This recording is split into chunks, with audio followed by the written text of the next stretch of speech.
Bonjour Sandra Baudimière, merci beaucoup d'avoir accepté mon invitation. Je suis très heureux de te recevoir ici, dans un lieu auquel on tourne beaucoup en ce moment et tu vas être une de mes invitées sur un sujet dont on n'a pas traité. C'est pour ça que j'essaye d'avoir des sujets très diversifiés. On va parler défense, peut-être aérospatiale, de manière large. Mais avant ça, Sandra, est-ce que tu peux te présenter à nos auditeurs? Merci pour l'invitation, ravie d'être là. Donc moi, je suis Sandra Budimir, je suis cofondatrice et general partner, du fonds, Expansion Venture.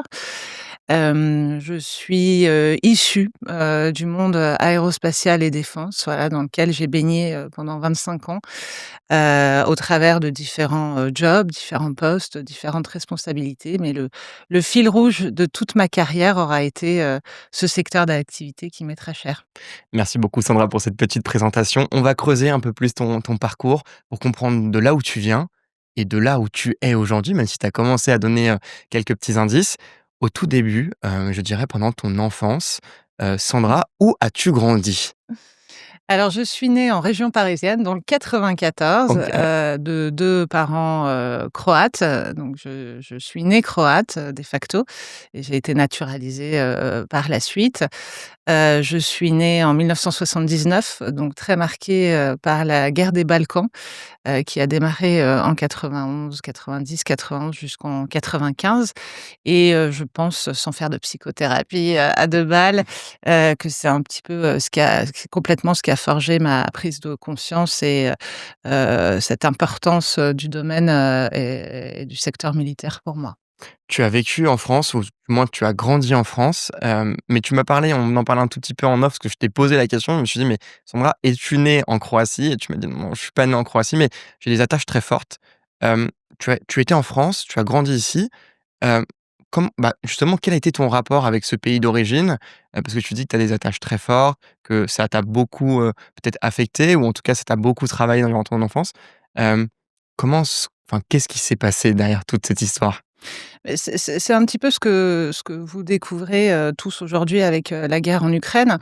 Ça a été, jusque-là la dernière guerre, je dirais traditionnelle où, moi ayant, à peine 10 ans quand ça a démarré, on voit, des soldats appelés, qui sont des gens de sa famille, ses cousins, ses oncles, des vies, complètement affectées avec, des villes, des villages, bombardés, donc un quotidien bouleversé, pas d'école, pas de travail, étonnamment, puisque nous on était en France, on a évidemment invité toute notre famille, à nous rejoindre, soit par, les couloirs humanitaires qui ont été mis en place, soit quand c'était possible, nous rejoindre et personne n'a voulu, quitter le pays. Quitter, c'était, abandonner, c'était, perdre d'avance, de facto, alors que déjà, si on se rappelle un peu du contexte, la Croatie est issue de la Yougoslavie et la Yougoslavie était, politiquement et militairement aux mains de la Serbie. Pour faire très court, on va pas faire un cours Un de cours d'histoire. politique et de géopolitique. Donc quand la guerre a vraiment démarré, la Croatie était complètement démunie, en termes de matériel et elle n'a pu compter que sur ses forces vives. Alors ça m'a marquée dans le sens où j'étais trop jeune, pour, m'impliquer d'une manière, quelle qu'elle soit, après, je n'ai pas, je pense, fait ce que j'aurais voulu faire sur le moment et ce que bon nombre d'entre nous voulaient faire, c'était aussi, être, une de ces forces vives et Tu voudrais s'engager. t'engager dans l'armée? Tout à fait. OK, et tu ne l'as jamais fait du coup? Je l'ai pas fait sous cette forme-là. OK. Voilà, je vis cet engagement, différemment aujourd'hui et il faut pas oublier qu'effectivement je suis née et j'ai grandi en France. J'ai suivi des études ici, j'ai eu, ma chance, on va dire ici et toute ma carrière. J'ai eu le choix, à un moment donné, de retourner en Croatie. J'ai choisi de ne pas le faire, parce que je pense qu'il faut être, là où on peut apporter le plus, que ce soit en termes de qualité, de compétences, d'expérience et c'est vraiment, depuis la France que je me suis complètement, je dirais épanouie. Avec cette histoire, quand même assez, assez impressionnante, je veux dire, moi, c'est des choses que je n'ai pas vécues et qui sont très personnelles aussi. Hem, Tu vas grandir en France, justement, à partir de ce moment-là, quel va être ton rapport à l'école? Tu nous as donné une petite bille, tu nous as dit: «Bon, bah, moi, j'aurais aimé être soldat, mais du coup, je me suis engagé autrement». Quelle va être ta réflexion et qu'est-ce que tu vas faire, à l'issue de ton adolescence, tes premières études? Comment tu vas choisir vers où tu veux t'orienter? Alors en parallèle de tous ces événements-là, on est forgé par, son contexte et puis on est C'est forgé sûr. par ce qu'on est. Donc j'ai, une forte discipline qui m'a été inculquée. J'ai des parents quand même, des parents, slaves, donc avec tout ce que ça implique, et également des parents qui étaient, pas forcément à même de m'aider, de nous aider, ma sœur et moi, dans nos études, mais par contre qui étaient, là pour nous inculquer la discipline et l'obligation d'excellence. Donc l'école n'a jamais été, un problème, mais enfin il y a pas de mais. J'ai, toujours cherché une voie, qui me donnait de la liberté. La liberté de choix, ça a été vraiment mon fil rouge et ne pas, je me suis jamais vue dans un job. OK. Voilà. Voilà, je me suis vue, vraiment pouvoir décider ce que je faisais et il était pas question pour moi, même si à l'époque c'était le cas, on faisait encore, c'était les dernières générations qui démarraient dans une boîte et partaient à la retraite dans cette même boîte-là. C'était clairement pas, un sujet, pour moi. Voilà. Et donc, qu'est-ce que tu choisis de faire alors en études? Tu parce que je m'en rappelle absolument pas, ce que tu as choisi de faire. Enfin, qu'est-ce que tu as fait du Mais coup? comme je ne savais pas quoi Ouais, faire, je me suis retrouvée en prépa, OK, et comme je savais toujours pas quoi faire, je me suis retrouvée en école de commerce. d'accord, Donc mais néanmoins en prenant, la majeure, entrepreneuriat. OK, Déjà à l'époque et j'ai profité de cette expérience merveilleuse, que sont les écoles de commerce, suite en plus à après avoir fait une prépa, c'est je trouve ça vraiment solide, comme formation. Je sais qu'on la remet en cause, mais c'est quelque chose que j'ai découvert. Moi, je savais pas que ça existait évidemment, ouais. j'étais pas programmée pour faire ça. Ça s'est fait un petit peu par hasard et grâce aux profs. J'ai profité de l'école pour faire des stages. Je trouvais ça formidable. Vous vous rendez compte, en France, il y a certaines formations, qu'elles soient ingénieures, commerciales ou autres, où on peut avoir un bac+5 à 23 ans en ayant, l'équivalent de un an, plus d'1 an ou 2 de stage. En plus, moi, j'ai remis, 1 an par-dessus puisque j'ai fait une année césure, donc j'ai Ouais. rajouté 14 mois de stage pendant cette année césure, ce qui m'a permis de voir énormément de choses en France, à l'international, en marketing, en finance, donc je suis sortie de là, du coup, j'avais 24 ans, mais complètement, je me trouvais très solide pour entrer sur le marché du travail. Et quel a été ton premier choix, de job? Parce que, tu vois, moi, je suis passé par là il y a pas si longtemps, il y a même pas, 1 an. Moi aussi, je me suis lancé, sur le milieu professionnel. Bon, j'ai eu de la chance, pareil, d'avoir des stages et j'ai trouvé ça hyper épanouissant. Mais, du coup, il y a toujours ce truc de, quand tu es jeune, tu dois vraiment t'engager. Enfin, tu cherches un job, même si maintenant, tu le disais, on fait plus sa carrière dans un même groupe, mais c'est quand même un choix et qui est assez important et on a aussi un peu une pression sociale de bien choisir son premier job et de bien, et de faire les choses, comme il se doit, ou en tout cas, on a quand même, cette culture aussi en France où l'échec est un peu moins, comment dire? Un peu moins accepté. Toi, qu'est-ce que tu vas faire du coup, à l'issue de cette école? Comme je savais toujours pas ce que je voulais faire, j'ai démarré par un CDD. OK, Et alors ce qui est je le mentionne, même s'il n'a pas été majeur, dans ma vie, parce que quelque part, il y a un retour, à la base que j'aurais pas du tout imaginé. J'ai fait du marketing financier. Et là, je me suis dit: «C'est vraiment pas ça que je veux faire. OK, Surtout pas la finance. Ce OK. monde, pourri où, il y a que l'argent, les gains, les bénéfices complètement artificiels, qui drive, voilà et ça n'avait aucun sens pour moi». Donc par hasard, voilà, je me suis retrouvée à passer des entretiens dans, une société de services, qui s'appelait Altran à l'époque et aujourd'hui c'est Capgemini Engineering et alors là, pour moi, ça a été la révélation parce que je me suis retrouvée à ce qu'on appelait à l'époque ingénieur d'affaires. Donc quelque part, c'est mini patron, ça existait encore à l'époque. Ça OK. c'est plus le cas aujourd'hui dans le business model, mais on se retrouvait mini patron, d'un centre de profit et on développait, des projets d'engineering, comme on voulait. Du moment qu'on, qu'on faisait du chiffre d'affaires, on pouvait faire à peu près, tout ce qu'on pouvait et très rapidement, je me suis, spécialisée dans, ce qui m'intéressait le plus, c'était, l'aérospatiale défense. Donc moi, pendant toute ma période à Altran, contrairement à mes camarades, qui, se diversifiaient au Oui. maximum. Je suis restée, je me suis spécialisée dans l'aérospatiale défense au travers des programmes d'engineering, de la gestion d'équipe, du recrutement et j'ai fait ma carrière, à l'international. J'ai utilisé Altran pour faire, mon Erasmus. Donc j'ai démarré à Paris, je suis partie en Allemagne, du Nord, puis j'ai travaillé un peu avec l'Espagne, puis je suis partie en Allemagne du Sud, puis je suis allée monter la filiale, la branche aérospatiale défense, au Brésil. Voilà. Donc tu as changé de poste, mais tu es resté enfin tu as changé de poste là chez eux ou pas un petit peu? Ouais, quand même? Ah bah, à chaque fois, je Oui, à chaque montais fois en tu montais un petit peu en responsabilité et responsabilité.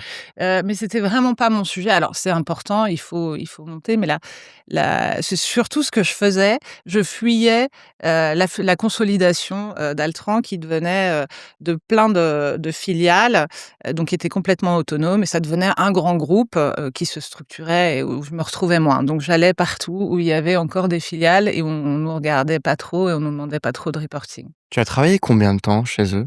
Oh, une petite dizaine d'années, je crois, Une petite dizaine d'années. 8-10 ans, ouais.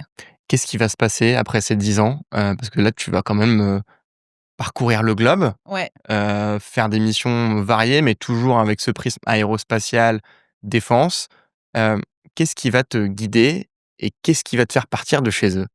Bah, le retour, en France, c'est qu'à un moment donné, j'ai pas pu échapper à la consolidation. Je la critique pas, c'est une boîte magnifique qui a été absorbée, qui est par Capgemini Engineering, mais c'est clairement pas quelque chose qui était pour moi. Je suis rentrée, dans une boîte qui était devenue une tour de 6 étages et puis où je voyais, mes camarades, transpirant, prendre l'ascenseur pour aller au 6e quand ils étaient convoqués. J'ai dit: «Voilà, alors là, c'est vraiment pas pour moi». Donc je suis passée à autre chose. Je me suis aussi occupée de moi parce que 10 ans à déménager tous les 2-3 ans, refaire, ses preuves professionnellement, refaire, son écosystème, et cetera, même si ça peut paraître sexy. En fait, je me suis aperçue que ça m'avait épuisée. Donc j'ai pris un peu de temps, j'ai fait ma fille, je me suis occupée de moi. J'ai eu des projets, complètement différents qui m'ont aéré, l'esprit et puis, j'ai, rejoint, un de mes premiers collègues, chez Altran qui lui s'était spécialisé, avait continué sa carrière dans le conseil en stratégie et qui était également drivé par, l'aérospatiale défense et qui avait, l'idée de monter son propre cabinet de conseil en innovation et stratégie aérospatiale et défense. Et je te parle de ça, quand on fait ça, on est dans les années 2010-2015 et quand on veut parler d'innovation et de stratégie aérospatiale défense, à cette époque-là, on ne peut pas échapper au phénomène SpaceX. Voilà, et ce Oui. qui se passe outre-Atlantique. Et donc quand je rejoins, donc à l'époque, ce qui n'était pas encore à l'époque, mais ce qui est devenu Starburst, c'est dans l'idée, de dire, il y a le conseil, c'est très bien, mais il y a tous ces nouveaux acteurs qui émergent et ils ne sont pas que outre-Atlantique. C'est-à-dire qu'on voyait ça arriver, en France, donc on a démarré, en France et on a commencé à rencontrer ces acteurs et à les faire rencontrer, ce qu'on appelle les usual suspects, les acteurs traditionnels, que ce qui soient, grands groupes, qu'on connaît tous, ou, institutions. Et à cette époque-là, ça n'existait pas, ce modèle-là? Non, à cette époque-là, En France, du moins, pour, exactement. ouais. Voilà, OK. à cette époque-là, évidemment, on a regardé les États-Unis. Je sais qu'en France, on n'aime pas dire: «Les États-Unis, c'est bouh», mais quand il y a des choses qu'ils savent faire et franchement, ce qu'ils ont fait, dans ce domaine d'innovation aérospatiale défense, c'est absolument incroyable. Et donc, s'en inspirer et adapter le modèle ici. Alors clairement, à l'époque, on nous jetait des cailloux, en France. «C'est pas sérieux, madame». Moi, lors d'une conférence, on m'a dit que je ferais mieux, enfin que on ne parlait pas, de casseroles et de vaisselle ici, mais de choses sérieuses, donc que ça servait à enfin que j'étais ridicule, de mentionner SpaceX et ces start-up, qui seraient plus là dans 6 mois, que c'était complètement ridicule. Donc il y avait cette barrière-là, mais comme on dit souvent, si on nous critique pas, c'est On fait qu'on pas du bon n'innove pas, travail ou c'est qu'on qu'on n'innove ne pas bouge assez pas ou les que le rêve est choses. pas assez grand. Bah, su ouais, quand on fait quelque chose qui n'existe pas, ça forcément ça chamboule des règles, établies.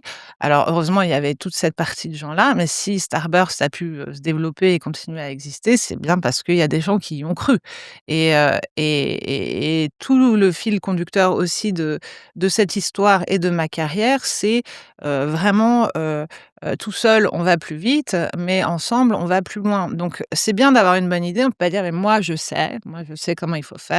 C'est, convaincre, tout le monde qu'il faut aller dans un certain sens et qu'on va construire une histoire, ensemble, une nouvelle histoire, un nouvel écosystème.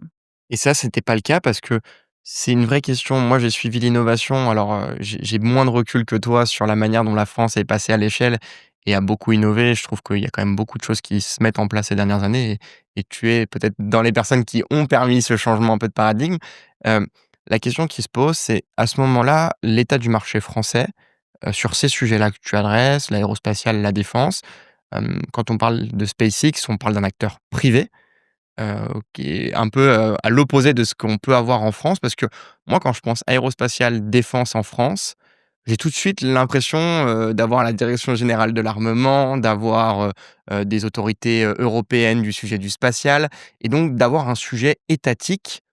Hem, qui est innovant parce que je trouve que ces acteurs-là ont quand même, ils sont toujours souvent à la pointe de la technologie, mais que c'est plutôt un marché fermé où on laisse pas forcément des petits acteurs arriver, comme ça et donc moi ce que je voulais savoir c'est, à l'époque, quel était le constat du marché et quand tu es arrivé, à quoi ça ressemblait réellement cette discussion entre start-up et grands groupes français très privés, mais très fermés et versus, des institutions, publiques, qui cloisonnent et un milieu un peu d'entre-soi, fermé et pas ouvert sur l'innovation, je dirais grand public comme on peut l'avoir dans d'autres pays.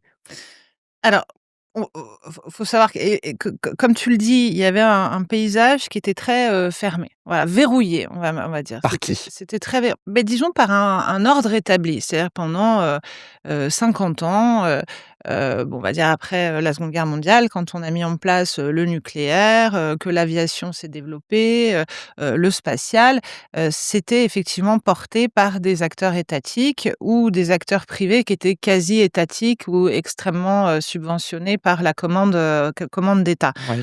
Et oui, ça fonctionne et alors c'était nécessaire parce qu'on parle de développement qui nécessitait énormément de moyens. Ce qui s'est passé à l'époque où, nous on a démarré, enfin nous on a démarré, il y a eu des start-upers, ils ont même démarré avant nous en fait, ils ont eu l'idée de créer des boîtes. C'est que c'est devenu possible à plusieurs niveaux.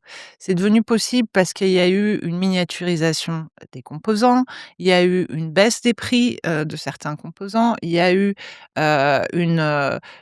des temps de développement, qui se sont raccourcis. C'est-à-dire on se dit: «Bah, pour faire, un système, il faut plus 10 ans». C'est-à-dire aujourd'hui un ingénieur qui rentrait dans un grand groupe, type Safran, Thales et cetera, il pouvait rentrer sur un programme et partir à la retraite sans l'avoir vu, Et sans l'avoir voler. fini quoi, Voilà, ouais. sans l'avoir et c'était comme ça. On est passé de temps de cycle de développement ultra long à ultra court, sur des produits qui pouvaient être moins chers. Donc en gros, ce qu'on appelle des barrières à l'entrée pour s'y mettre soi-même, qui étaient, abaissées. D'accord, donc en gros, il y avait énormément de barrières à l'époque et aujourd'hui vous avez fait sauter ces barrières ou du moins vous essayez de les faire sauter encore? Ce sont les start-upers qui Ouais. les ont fait sauter. Alors nous, on a juste été une espèce de syndicat, pour, leur donner l'opportunité d'aller à la rencontre, et des industriels. Parce qu'en fait, ce qu'il faut comprendre, c'est que ces gens-là doivent marcher main dans la main malgré tout. Donc à l'époque où on a démarré, les industriels quand même regardaient le sujet.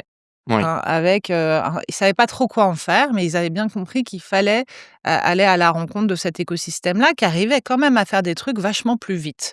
Parce que pour lancer un nouveau programme, obtenir des financements, dans un grand groupe, bah, ça prend énormément de temps et on s'est aperçu que ces boîtes-là, elles étaient ce qu'on appelle, le mot à la mode, agiles, qu'elles pivotaient et elles pouvaient mettre en place des business models, des produits ultra rapidement. Et c'est comme ça que c'est arrivé, OK. Et tu vas lancer un petit peu après, il me semble que tu as l'initiative de Blast, Oui. d'un programme d'accélération de start-up, si je ne me trompe pas, où tu vas réunir quand même, pas mal d'acteurs, étatiques également, autour de start-up, de boîtes. Est-ce que tu peux nous en dire un peu plus? Moi, je trouvais ça assez novateur. Alors, je suis pas du tout de ce milieu-là, donc Je suis pas expert, donc je n'ai pas le recul sur, est-ce qu'il y a énormément d'acteurs en Europe et en France qui faisaient ça? En tout cas, moi, j'en avais entendu parler alors que j'étais en stage à l'époque, à la Caisse des dépôts et des consignations, et je savais que vous aviez lancé ce programme ensemble, enfin Blast, et tu en étais à l'origine. Est-ce que tu peux revenir sur cette partie-là? Mmh. Pourquoi tu le fais? Et surtout un petit peu, si tu as des petites insights assez clés sur, des portes que tu as déverrouillées ou des beaux projets, que tu as vus, je dirais, éclore sous tes yeux. Alors, petit saut quantique par rapport à la Ouais, je t'en situation prie. dont on a parlé, où, tout le monde se regarde, mais on ne sait pas bien quoi faire avec ces innovateurs et ces acteurs traditionnels.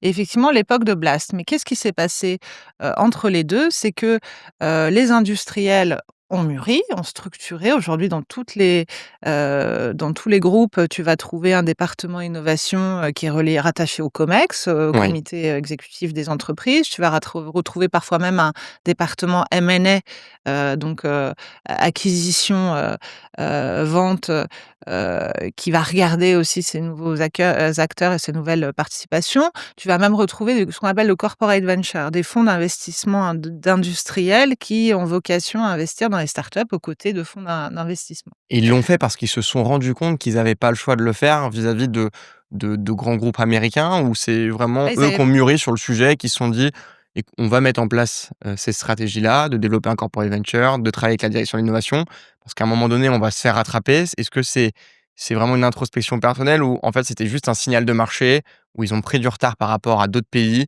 et ils se sont dit: «Bah, si on suit pas le mouvement, on va se retrouver en un galère»? peu de tout ça. On va pas dire qu'ils s'y sont allés, avec le sourire. Donc c'est souvent quand on est un peu acculé, qu'on commence à s'inquiéter un petit peu des disruptions. Bon, on a vu l'effet de SpaceX sur, et en fait, tout le monde est à la recherche de son SpaceX. Donc on regarde l'écosystème pour faire de la veille, pour dire: «Où est mon SpaceX qui va venir me balayer, du jour au lendemain?» Et en même temps pour, avoir des synergies, de la valeur ajoutée et des profits. C'est-à-dire qu'ils ont bien vu que c'était profitable à tout le monde d'investir éventuellement dans ces boîtes-là ou de coopérer. Et donc, on arrive, à ce moment-là où les boîtes se sont organisées, et également au niveau, étatique. C'est-à-dire qu'en France et en Europe, on est vraiment sur un modèle, quand même top down. C'est toujours, sûr que quand, au plus haut niveau, il y a un signal qui est donné, ça aide tout le monde à se mettre en musique. Et ce qui s'est passé en France, c'est 2018. 2018 avec, donc notre ministre de la Défense à l'époque était Florence Parly, Macron avec ses idées de Start-up Nation, qui influence un peu tout ça, et elle, Florence Parly a créé un cabinet innovation. À l'époque, c'était Laura Chobart, qui est aujourd'hui présidente de Polytechnique, et qui réfléchit à tous ces sujets-là. Et qui a créé, ça a donné, la naissance de l'Agence de l'innovation de défense, qu'on aime à dire que c'est la DARPA, française. Donc là, pour ceux qui connaissent pas, c'est vraiment ces cellules, innovation, où tout est possible. Voilà, donc cette, AID arrive avec 1 milliard de budget et ils mettent à sa tête, un extérieur. Voilà, quelqu'un qui ne vient pas du sérail, qui pense différemment, qui est Emmanuel Kiva, normalien, serial entrepreneur, et qui connaît extrêmement bien malgré tout l'institution militaire. Et donc tout ça met tout le monde dans un mindset positif, et donc on est passé de: «On nous jette des cailloux», saut quantique, on arrive et tout le monde se parle, tout le monde est capable de se mettre autour de la table. Il faut savoir que nous aussi, entre-temps, on a ouvert 10 bureaux dans le monde. Donc après Paris et Los Angeles, on était, en Israël, en Allemagne, en Toujours sur du Espagne, consulting, conseil et un peu, mise en ouais. musique de cet écosystème, détection de start-up et relations avec les pouvoirs publics, locaux. C'est très important. Il faut savoir que dans ce domaine-là, beaucoup de nos start-up sont des spin-off de labos. Donc il faut Ouais. aussi être, pour les détecter très tôt, faut aussi les être proches. Et puis elles peuvent bénéficier des moyens de test. Enfin et ça a donné aussi lieu à un des ingrédients de Blast. Et donc l'idée, c'était de dire: «OK, comment on va encore plus vite?» C'est-à-dire bon, l'écosystème, c'est structuré. Il y a même la BPI, la banque, publique, qui, donnent, des premiers tickets, le CNES dans le spatial et d'autres qui vont donner des subventions. Mais comment on fait de ces pépites-là des entreprises? Comment on les lance? Parce qu'on a un côté très ingénieur en France, on pourra y revenir, qui est vraiment collé, à la peau. Comment on en fait des bêtes de pitch, des bêtes de leveurs de fonds? On les aide à craquer leur business model et donc à accélérer. Et encore une fois, tout seul, on peut avoir des idées, nous on apporte le benchmark de ce qu'on voit autour, mais il faut, le soutien d'autres bonnes fées et les autres bonnes fées, ça a été BLAST, ça a été, Boost and Leverage Aerospace and Defense Technologies. C'était vraiment de mettre autour de la table les institutionnels. Donc on a amené, le CNES à l'époque avec Philippe Baptiste, la DGA au travers de l'Agence de l'innovation de défense, mais également, les industriels, MBDA qui nous a suivis, Hensoldt, un petit peu d'Airbus, Ariane. Donc tous ces acteurs-là sont venus autour de la table. La BPI, qui a soutenu le projet, pour monter un programme dédié aux startups, aux applications aérospatiales défense et chacun venait apporter, ses compétences. Polytechnique est rentré dans le programme et a fait participer les entrepreneurs à une formation dédiée entrepreneuriale, à Polytechnique. L'ONERA a rejoint le programme, a mis à disposition ses moyens de test pour certaines des startups qui en avaient besoin et également des experts, un certain nombre d'heures d'experts à disposition pour les startups. Les industriels, qui regardaient les potentiels champs d'application et qui étaient, on l'espère et on l'espérait, capables de contractualiser. C'est-à-dire, c'était vraiment l'idée, c'était d'apporter du contrat, Et du business aux et du startups, business. accélérées. Exactement. Tu parlais justement un petit peu de start-up accélérées. Quels étaient les niveaux de maturité à ce moment-là? Parce qu'il y a une chose et tu parlais un petit peu de limites, très technologiques. C'est un milieu pour moi qui me paraît être sur des temps très longs. L'aérospatiale, moi, il y a un sujet que j'aimais bien, mais dont je suis pas expert, mais que je regarde un petit peu, ce qu'on appelait les eVTOL, donc des hélicoptères, en tout cas, qui décollent à l'horizontale et à la verticale, si je me trompe pas et c'est un sujet qui me passionne. Il y avait un leader, un peu européen qui s'est planté sur ce sujet-là et puis on en a 2 que je suis un peu, Joby et Archer, aux US. C'est un sujet qui me passionne, mais en fait, on voit que ces sujets-là dans l'aérospatiale, la défense, sont des sujets, qui prennent mais des dizaines d'années à pouvoir émerger. Là, tu me parles de business rapide, d'activer des leviers. Globalement, c'est quoi la réalité entre, ce qu'on peut faire sur des technologies qui demandent des temps longs et aussi ce qu'on peut leur apporter très rapidement? Comment on juge ces 2 équations, temps long versus, ce qu'on peut activer pour développer et créer des futurs champions? Alors le sujet des Vitol est un sujet, vaste et compliqué qui mériterait une émission, à lui À tout part seul. entière. Tu rajoutes, la notion dont on n'a pas parlé jusqu'à maintenant de, réglementation, de Oui, régulation. Voilà, donc là, on est dans le civil, on parle, de traffic, management, de la DGAC, Direction générale de l'aviation civile. C'est pas simple, en France pour ces boîtes-là, OK, très très clairement, clairement, très OK. clairement. Donc il faut pas se lancer sur ça, quoi. Peut-être un peu plus aujourd'hui qu'à une OK, époque, pour mais plein c'est de pas le raisons. secteur le plus facile à adresser et Mais sur lequel se lancer. à l'époque, il y a 5 ans, voilà, Ouais. c'était pas une bonne idée, c'était pas une mauvaise idée de pas y aller, de se concentrer sur d'autres choses. Je vais peut-être, voilà, faire bondir, certaines personnes, mais tant pis. Hem, donc qu'est-ce qu'on il y a plein de choses à faire. En fait, c'est pour accélérer, ça dépend sur quel sujet on est. Mais on peut tester en fait, ce qui est bien quand on est une start-up, dans l'idéal, quand on fait du hardware, c'est d'avoir des briques technologiques. Voilà, donc de se dire qu'au fur et à mesure du chemin, si on a un lanceur, on va avoir, une technologie de propulsion un peu, innovante, on va avoir, une déclinaison de son produit qui va pouvoir être testée le long du chemin, au fur et à mesure et puis en se disant si le projet final aboutit pas, ces briques technologiques-là, elles pourront être intégrées sur d'autres sujets. Ça, c'est pour les sujets hardware. Le software, bah, c'est évidemment, très facile à enfin très facile, ça s'adapte. Moi, je conseille quand même aux startups sur, les sujets de software de, commencer vraiment, Et encore une fois, c'est très dur de faire des généralités. S'il y avait un mode d'emploi, on le Oui, saurait, mais notamment dans les sujets de la défense, quand on parle de software, d'IA, d'autonomie, des véhicules, ou des systèmes, on peut s'attaquer à des grands, du domaine, à des sujets complexes, à des besoins d'avoir accès à de la data,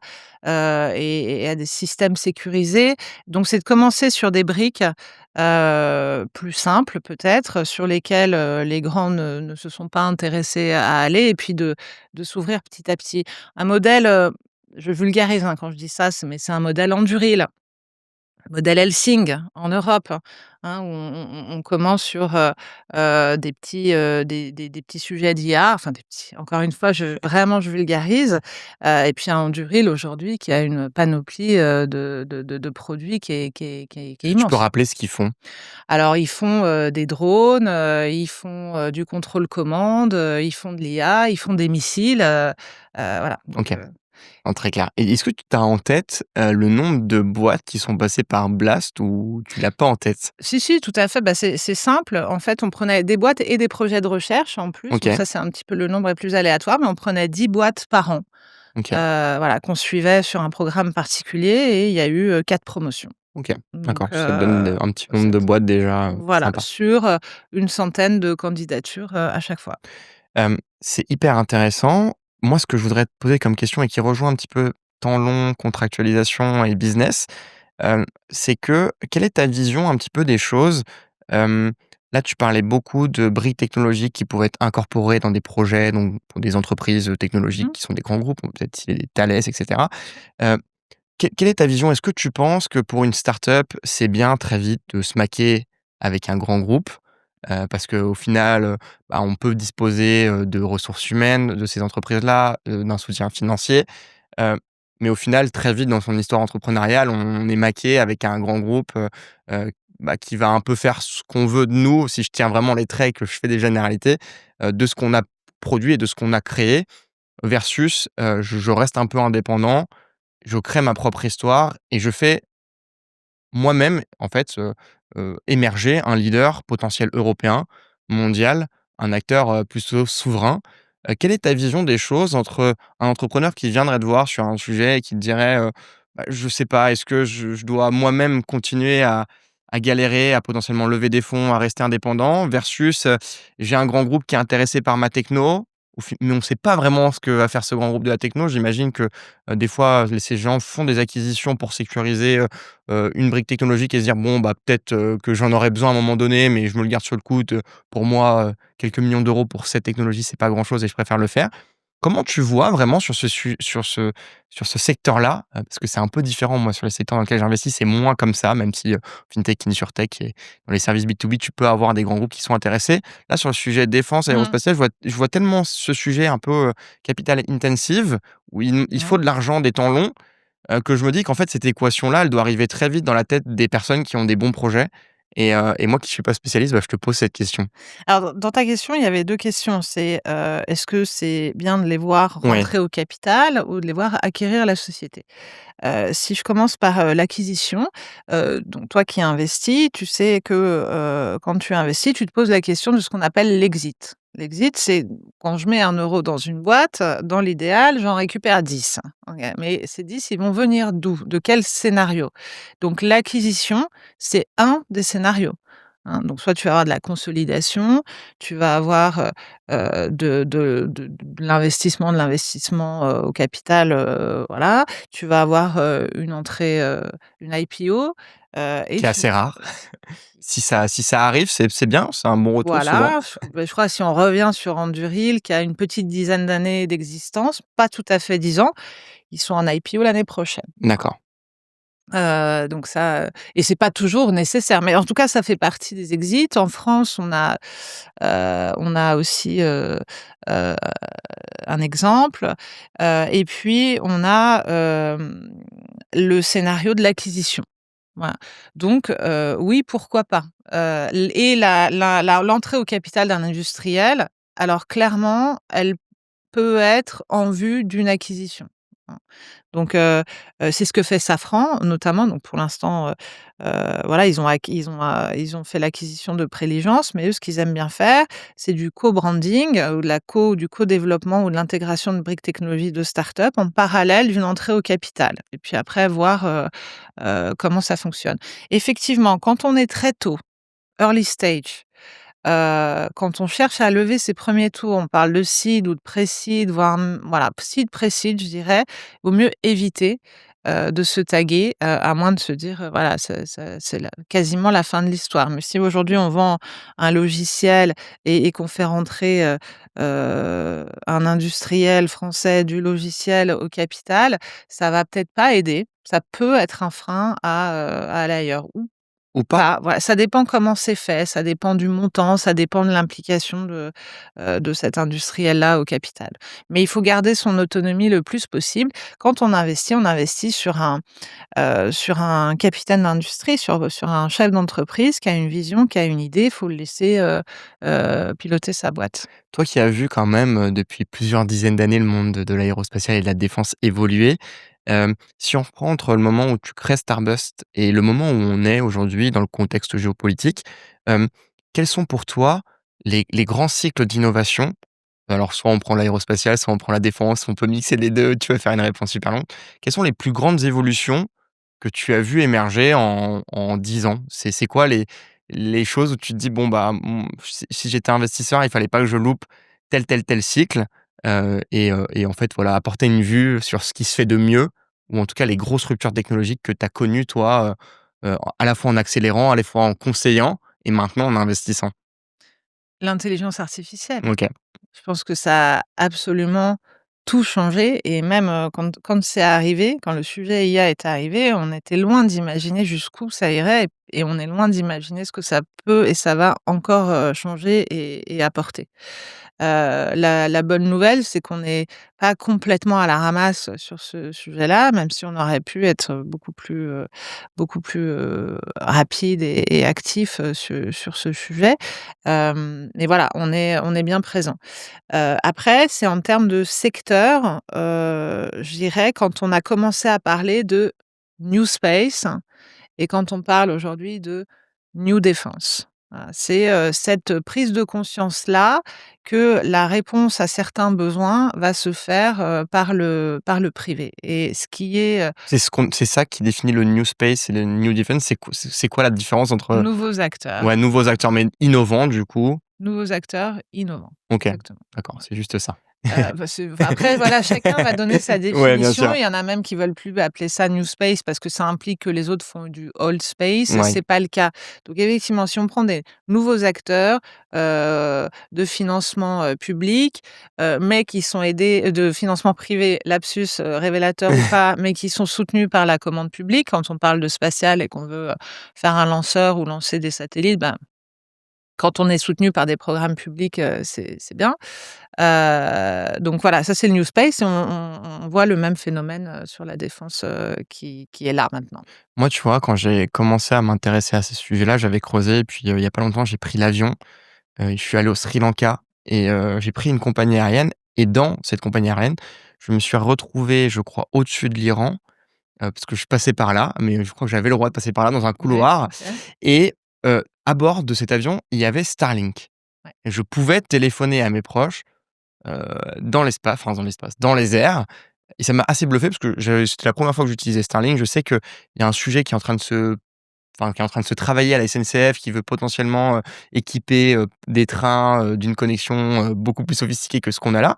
Ce qui pose des sujets de souveraineté et les satellites ou les microsatellites, c'est toi qui pourra préciser ce propos-là, sont un enjeu de souveraineté et on voit bien que, par exemple, Starlink, pendant la guerre en Ukraine, a été utilisé, sur le conflit, et nous, on avait un acteur européen ou du moins on est en train de défendre un acteur européen. Hem, Est-ce que tu penses que tu as parlé de l'IA, tu as dit qu'on n'était pas forcément en retard, que bon, Parce qu'il faut garder il des faut gar messages il faut qu'on regarde positifs. les messages positifs, mais est-ce que tu penses que sur cette partie, satellite, et cette partie souveraineté de la donnée, parce que c'est de la donnée, qui est hyper précieuse, qui nous donne des indices sur des déplacements de troupes, mais sur énormément de choses, qui peuvent servir à notre industrie, aussi bien civile que de la défense. Est-ce que tu penses que sur ce tournant stratégique dont tu n'as pas parlé, on a loupé un petit quelque chose? Joker?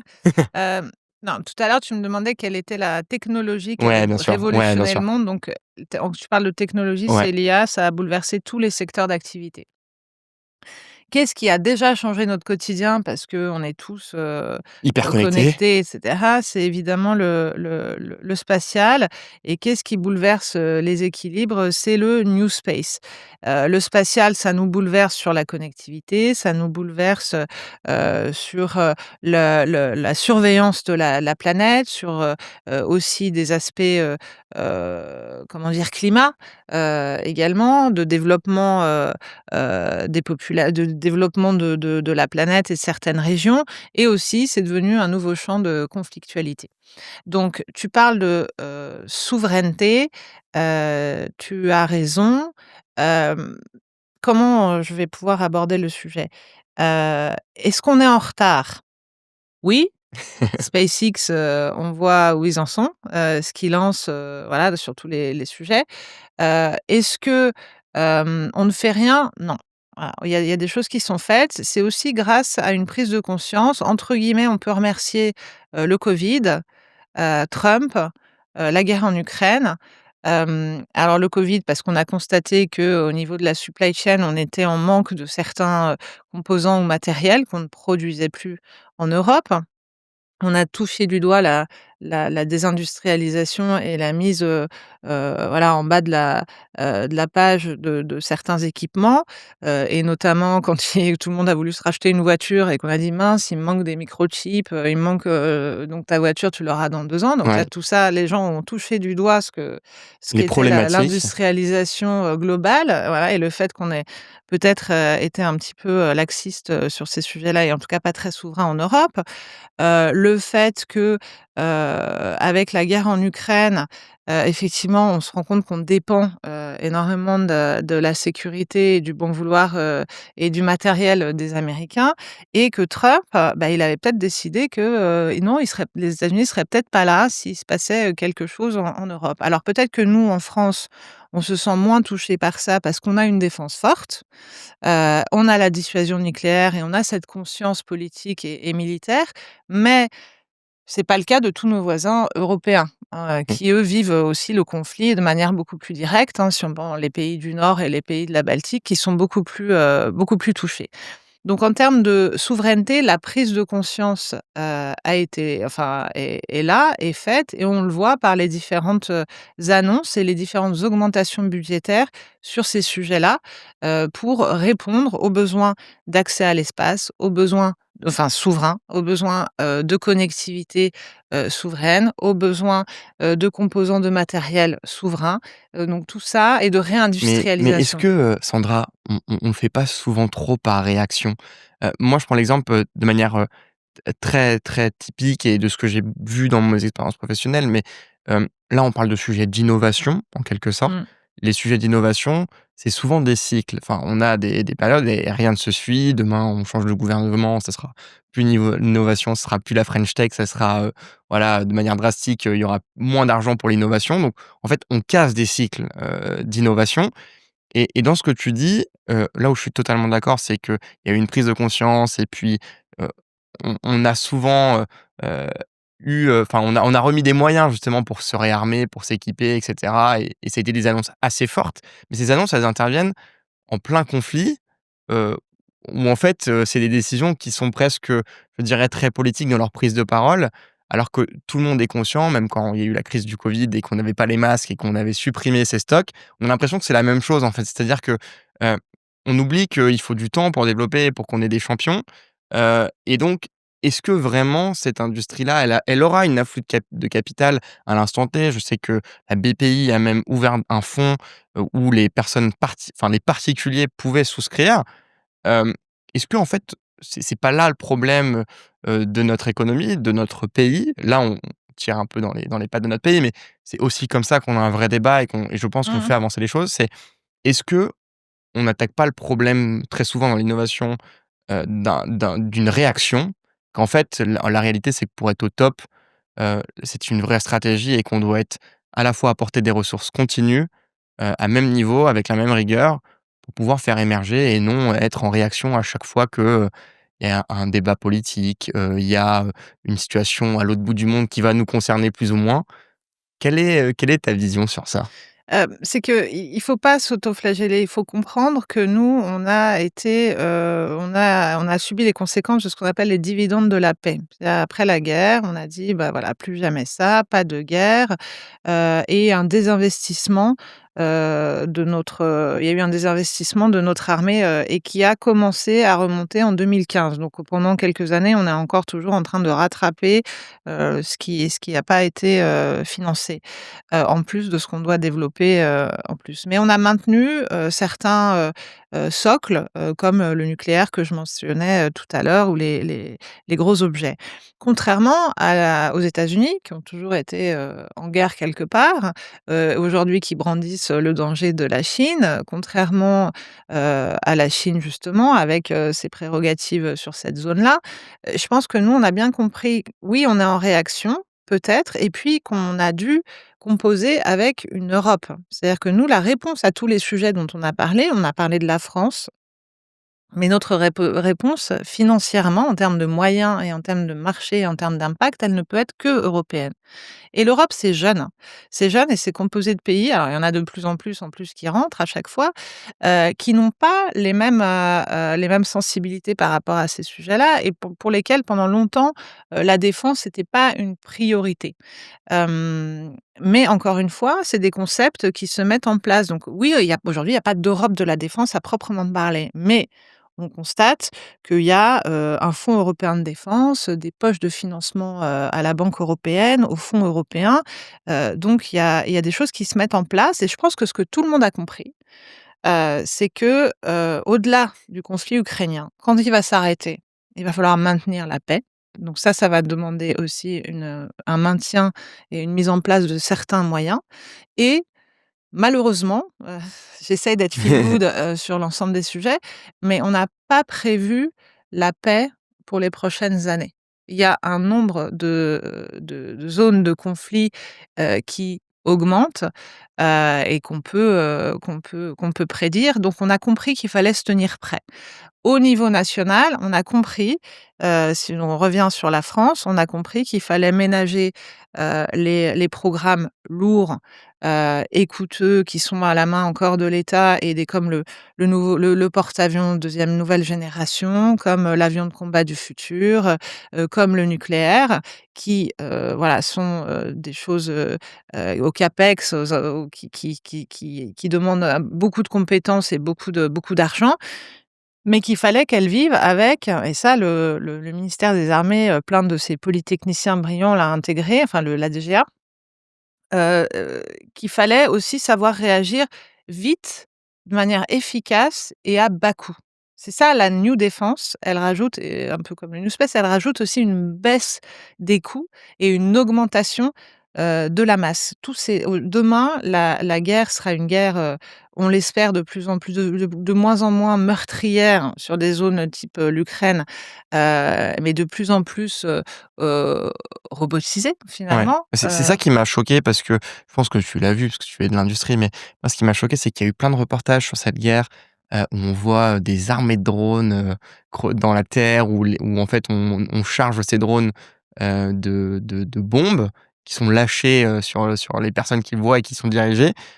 Donc on se rend bien compte de ces robots, de ces drones, de ce que sera la guerre de demain. En tout cas, je trouve ça, c'est un changement de paradigme un petit peu dans ce qui est demandé et on voit bien que, par rapport à ton New et cette baisse de coût, on le voit parce qu'en fait, ces drones-là sont des drones, À bas plus coût. classiques et qui ne semblent absolument pas, plus sophistiqués qu'un Mmh. drone, traditionnel utilisé par une famille, ou, pour prendre des photos, ou des vidéos en vacances, quoi.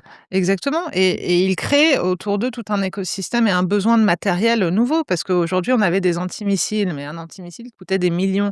On va pas envoyer des antimissiles à des millions pour neutraliser des drones et ils sont tellement nombreux et on l'a vu, malheureusement en Israël le 7 octobre que, quand on attaque avec de la masse, on arrive à vaincre, des systèmes de protection, ultra ultra performants.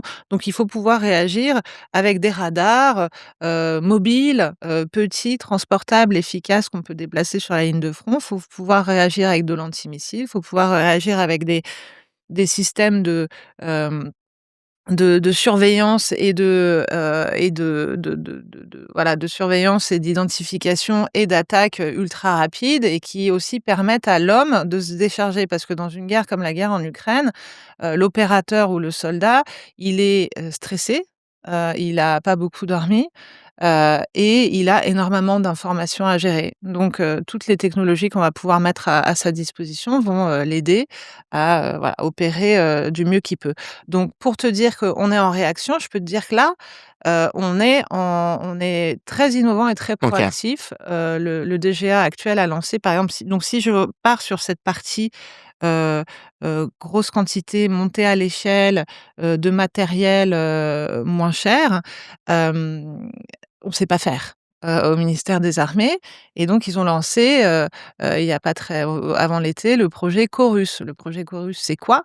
C'est allier les compétences, d'augmentation des cadences, de maîtrise de la supply chain, de maîtrise des coûts au plus bas de l'automobile avec les besoins aujourd'hui, de matériel, type des drones à bas coût, qu'on peut produire en masse et très rapidement.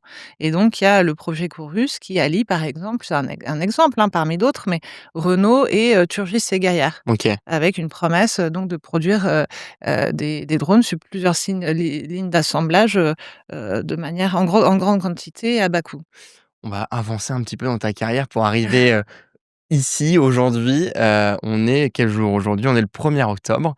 Mmh. Si on passe maintenant à l'autre étape de ta carrière qui va être expansion. Ouais, On a peut-être oublié quelques petits passages entre-temps, mais c'est très bien. on va passer sur sur expansion directement. Moi, j'en avais entendu parler vraiment aussi en même temps que Starburst, pareil à la Caisse des dépôts. Je savais que vous étiez en train de lever, un fonds dans ce secteur-là. Lever un fonds, c'est toujours hyper compliqué. Là, je connais des gens qui sont en train d'en lever et je sais bien qu'ils sont en train de galérer parce que les capitaux, c'est très compliqué à avoir en ce moment, surtout pour lancer des fonds. Hem, Toi, justement, à ce moment-là, tu vas lancer ça devait être en 2022 que j'ai dû commencer à en entendre parler. Hem, Pourquoi tu vas lancer ce fonds? Et surtout, avec qui tu vas t'associer pour le faire? Mmh. Alors j'ai pensé, expansion, grâce à Blast. OK. Blast a été une énorme fierté et où je me suis dit: «Voilà, tous les acteurs sont autour de la table, on va arriver à mettre, nos pépites dans des conditions de succès et on va réussir à voir émerger des champions français, slash, européens, slash, mondiaux». Parce que c'est pas parce qu'on se concentre sur elles qu'on veut pas qu'elles rayonnent dans le monde entier évidemment. Heu, Ce qui manque, c'est les capitaux privés. OK, donc tu regardes un peu autour de toi, tu vois que le ministère des Armées a lancé à l'époque, Def Invest, bon OK, 50 millions. Tu vois que le CNES a lancé son fonds, Cosmi, 30 millions, dont 20 de la BPI. Je excusez-moi pour les chiffres. Et là tu dis: «OK, mais c'est pas ça qu'il faut». Ce qui se passe aux États-Unis et c'est là où on peut pas lutter, hein, sur les États-Unis où on a des moyens, financiers au niveau étatique qui sont monstrueux. J'ai regardé sur les, 10 dernières années, parce qu'on regarde dans la deep tech en général, il y a eu 450 milliards d'investissements. Quand il y en a eu 3 en France, entre 3 et 5, et à peine 9 ou 10 au niveau européen. Donc sans commune mesure en termes d'investissement et d'investissement, de projets et en termes de private equity, c'est également très dynamique par rapport à ici et donc il me fallait, une idée ambitieuse pour qu'elle soit mais qui préserve nos intérêts. Donc il y a toujours cet aspect de souveraineté qui m'accompagne, et donc la spec, la spécification de ce fonds devait être pan-européenne, protéger nos pépites européennes, donc investir sur notre écosystème européen où il se passait énormément de choses et faire plus de 100 millions. OK. Donc, la taille du fonds, tu veux dire? Voilà, il fallait pas penser en dessous de 100. Au OK. départ, j'avais même pensé 500 millions, mais donc quand on voit dans mon parcours que à part un CDD, en marketing financier, voilà, le monde de l'investissement m'était pas complètement, familier. Donc j'ai revu ma copie en discutant à droite à gauche. Mais effectivement, c'était le moment de le faire. Donc là, je te parle de ça, c'est fin 2021. OK. Parce que, alors constat intéressant, pour tout le monde, les phénomènes qu'on voit aux États-Unis, en général arrivent, en tout cas c'était vrai jusqu'à récemment, arrivaient 5 ans après, 4-5 ans après en Europe. OK. Donc tu veux dire Donc entre le l'émergence moment des où eux, ils ont startups, le l'idée, private et equity, cetera, les on a mécanismes 5 de ans de retard? sur les financements, on va Ouais. dire, voilà. OK. Donc on voyait bien que nous, les boîtes qui arrivaient, c'était maintenant qu'il fallait, rentrer, enfin, c'est pas que à cause de ça, hein, mais effectivement, il y avait un écosystème bouillonnant qui avait besoin de capitaux. Donc ils avaient des contrats étatiques éventuellement au départ, un peu de subventions, mais l'impulsion privée, était pas là pour plein de raisons. Parce qu'effectivement, à l'époque, ça paraît un milieu compliqué à comprendre. Le retour sur investissement est pas évident. Où sont les exits? On va vouloir, vendre la boîte, le Bercy va pas nous laisser faire parce que c'est une boîte d'intérêt, donc on ne s'en mêle pas et Expansion a été pensée pour ça, donc au-delà de ce que je t'ai dit, le fait pan-européen, plus de 100 millions, ça a été d'être le smart investisseur, d'apporter la smart money et aux boîtes, c'est-à-dire d'avoir un investisseur au capital qui comprend les enjeux et les problématiques, de la start-up et également qui envoie un signal, qui dérisque un peu le sujet pour les Ouais. investisseurs traditionnels. Parce qu'il faut pas oublier qu'on est un un fonds d'investissement privé qui a les mêmes indicateurs, les mêmes attentes en termes de performance qu'un fonds classique de ce type, early stage, VC, tech. Et là, tu le fais, du coup, c'est quoi les typologies de financement que tu donnes? Tu t'interviens très tôt? Tu t'interviens même du pré-seed ou seed ou c'est quoi Tout à fait, le dès très le tôt, début? Et très c'était un parti pris, c'était hyper important pour toi d'intervenir, dès le pré-seed? ouais, tout à fait. Stratégiquement, quelle est ta réflexion sur ça? Ma réflex Ça doit être mon ADN d'accélérateur, OK, d'accord. de Non, non, parce que dire, moi j'adore ces sujets-là de boîtes très early, mais quand tu regardes un peu les fonds français, j'ai l'impression que sur le pré-seed, il y a des gens qui mettent des tickets, mais je trouve que beaucoup se font focaliser une fois que le product market fit, donc l'adéquation produit-marché, est trouvé, tu vois? Et je trouve que des fois, on est un peu moins là sur les tout débuts quand il y a vraiment rien, quoi. et je pense que là-dessus, mes associés et moi, pour en revenir de Ouais, quel est l'attelage qu'on a mis en place, on était vraiment alignés sur le sujet. C'est-à-dire qu'en fait, ce qui était assez marrant, c'est que, tous les 3, on va dire, on avait, initié, la création d'un fonds, heu et sur du early stage OK. et on avait cette volonté parce que d'accompagner les entrepreneurs et de leur apporter vraiment le côté, business model, levée de fonds, de leur apporter de la valeur ajoutée et je le redis, la smart money. Donc je me suis entourée de gens compétents dans le domaine OK. parce qu'on aura compris que c'était pas moi le génie, VC de la bande, en tout cas à l'époque. Sur les mécanismes, j'ai compris depuis que tout ça était voilà, mécanique justement. Donc moi, j'avais eu l'opportunité de rencontrer, au travers d'autres aventures, Charles Becbédé, qui est un entrepreneur, bien connu, qui a, des belles, success stories derrière lui et une énorme appétence, pour, les métiers, enfin, qui est un ingénieur de base centralien et qui a une énorme passion pour toutes les technologies. Donc il avait monté un fonds quantique et évidemment regardait le spatial, de très, très près et a été le premier à me dire: «Écoute, si tu veux faire ça, faisons-le ensemble». OK. Formidable, je dis: «OK, ça résout quand même, une partie du problème en termes de compétences. Maintenant, il nous faut le pan-européen». Ouais. Et le pan-européen est arrivé au moment où je pensais ouvrir un bureau Starburst en Suède et j'avais été rencontrer des gens à Stockholm et j'avais rencontré Ted qui lui démarrait son fonds de, oui 10 millions d'euros dans le new space OK. et c'est peut-être j'ai dit: «Écoute, voilà, et si on faisait ça tous ensemble?» Et quelque part ça a été fait grâce à l'Europe et là on revient aux initiatives, gouvernementales. Ouais. L'Europe avait créé, la Commission européenne avait créé des moments privilégiés pour que les investisseurs se partagent et faisaient de la pédagogie en disant: «Venez investir dans le spatial» et on nous avait passé un message, un mois de juin, 2022. Hem, à l'époque, Alain Godard, le patron du Fonds européen d'investissement, a dit: «Je ne veux plus voir les dossiers, de fonds de 30 millions d'euros. On n'aura jamais aucun impact, on va jamais rien réussir à faire» et c'est là qu'est arrivée l'ambition de la taille du fonds OK. et que donc tout le monde a vraiment décidé de s'allier en disant: «Effectivement, notre réussite, elle sera pas additionnelle, elle sera exponentielle et on C'est était comme ça que c'est effectivement arrivé. alignés sur, le stage auquel il fallait intervenir puisqu'on se voit vraiment comme le trait d'union qui OK, leverage les efforts publics et qui attire, l'argent privé. c'est très clair. Il nous reste peu de temps, allez, quelques minutes. Je vais te poser juste 2 questions. Mince. La première, c'est aujourd'hui, du coup, où vous en êtes pour le fond? Enfin, qu'est-ce que Ah oui, vous c'est avez vrai closé? qu'on en Parce a que tu m'as même pas dit, au final, le résultat de tout ça. Donc c'est, bah, les premières questions, enfin, c'est la première question que je vais te poser et la deuxième, je te la dis juste après celle-là. OK. Donc, on a fait notre ce qu'on appelle notre first closing, au mois de janvier, OK, près de 140 millions d'euros et on félicitations. on a merci, on n'a pas attendu ces 140 millions d'euros pour investir. C'est-à-dire qu'on a décidé de créer parce qu'on savait que ça pouvait prendre du temps. À ta question: «Est-ce que c'est dur?» Oui, c'est dur, c'est pas impossible et en plus, on est une first time team, first time fund, donc on a tout approuvé.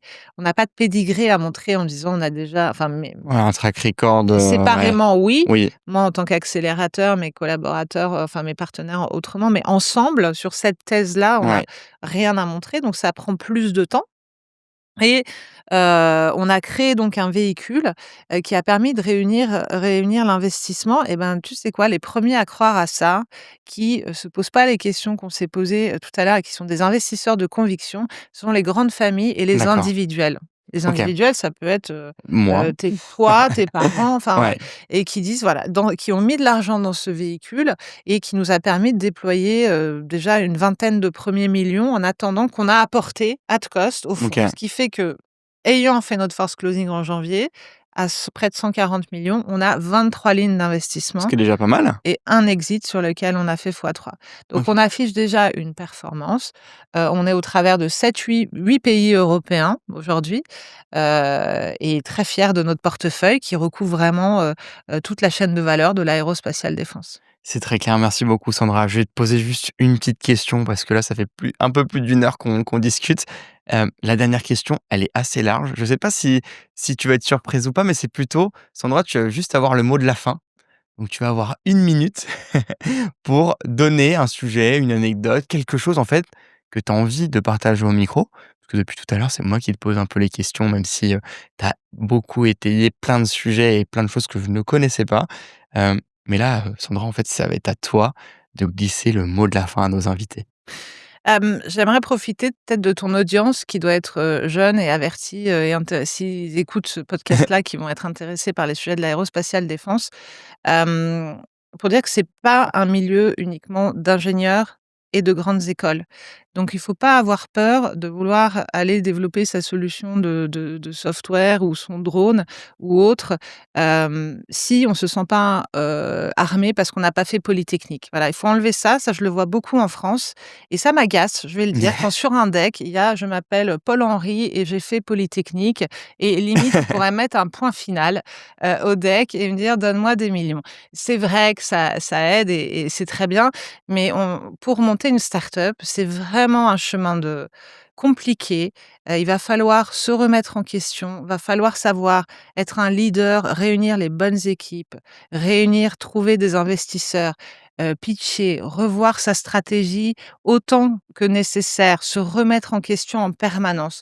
Donc on a besoin de leaders, d'entrepreneurs qui soient courageux, travailleurs, charismatiques, emblématiques. Merci beaucoup Sandra pour ces derniers mots. Tu vois, au final, je tu trouvé hyper facilement et tu as trouvé le bon mot de la fin. C'est un sujet qu'on regarde aussi en VC. Je sais que, beaucoup, même pour les fonds, montrent beaucoup dans leur deck, le nom des écoles et moi, j'ai pas fait une école Target, donc je peux pas mettre le beau logo, qui va à côté de mon nom. Mais écoute, c'est un sujet sur lequel je pense on évolue de plus en plus. Merci beaucoup Sandra pour ton accueil. Enfin, en tout Merci. cas, c'est moi qui t'ai accueilli, mais merci beaucoup d'avoir répondu à mes questions. C'était super sympa. Merci Merci beaucoup. pour ton temps. Merci.